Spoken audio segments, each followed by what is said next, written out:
چې په ګناه باندې خو زمونږ زړه ووژلی شو ختم شو کم کیفیت موږ انتخاب کو چې الله عز وجل زمونږ دا مړ زړه بیرته را ژوندی کړي او په خپل طرف باندې روان کړي دا ډېره اساسي خبره ده علاج دی دا وقایه ده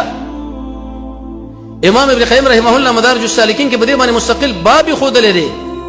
چې څنګه به موږ دا خپل زړه د رب العالمین په طرف باندې ور روان کو او څنګه به موږ دا مړ زړه را ژوندی کو د هغې دپاره تقریبا قرآن جمع سنت د رسول الله صلی الله علیه وسلم یو 15 کړنې ښودلې دي هغه ځان له بالکل نشاندهي کوي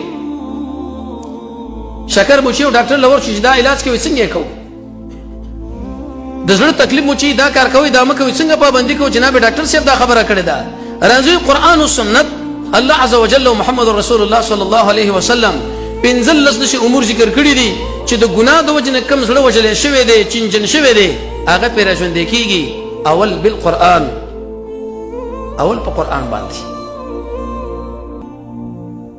الله عز وجل فرمای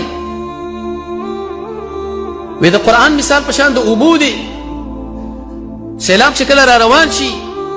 یو لښتی وړوکی دی یو متوسط دی یو عالی دی یو خوړ دی یو دریب دی ابو موسی اشعری هغه روایت پیش کړی دی قرآن چې کله بیانېږي په دې لاندې انسانانو کې الله عز وجل همداسې استعدادونه برابر کړي دي څوک ټول قبضه کی څوک نیم قبضه کی څوک 3 حصه قبضه کی څوک 4 قبضه کی وی د دې مثال په شان د دریب دی په اوبو باندې فصل را شینکېږي را برابرېږي موږ زړه په دا قرآن باندې ژوندی کوو ان بینا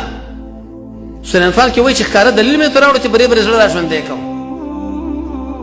قرآن له وخت ورکړه عثمان ابن عفان فرمایي موږ چې کله د قرآن تلاوت ونکړو د ورځې موږ له حیا راځي ته وګوره تا څومره تلاوت د قرآن وکړي ته وګوره د پوهنتون دپاره د یونیورسټۍ دپاره د یو بل بورس دپاره چې یو ملک لسي د هغې دپاره څومره تیاریانې موږ کوو څومره چپټر یې ګورو څومره کورسونه څومره امادګیانې تا کله کړې چې امادګي قرآن کم قاري صاحب سره ناست چې الفاظ صحیح کم یو عالم خواله ورغلی چې تفسیر معنی زده کم که چېرته داسې کیفیت تا غوره کې مړ زړه به دې الله عز وجل را ژوندی کي و الا کې نه ژوندی کېږي تقسیم اوقات برابر کا هر سړی خپل فامیل دپاره څنګه تقسیم اوقات جوړ کړی دی چې هفته کې 2 ورځې دي په دې ورځ باندې به طور مثال دا سبزي په دې ورځ باندې دا حبوبات په دې ورځ باندې دغه لحم په دې ورځ باندې دا ایا دا تقسیم اوقات ما ته خپل زنانه له جوړ کړي چې ته به 40 غنټې دې ژوند کې دومره پاري تلاوت د قرآن پاک کوي دومره رکوګانې به کوي او دومره به رسول الله صلی الله علیه وسلم باندې درود وایي او دومره به دا ذکر کوي بیا دې زه منم چې دا مړ زړه دې ژوندی کېږي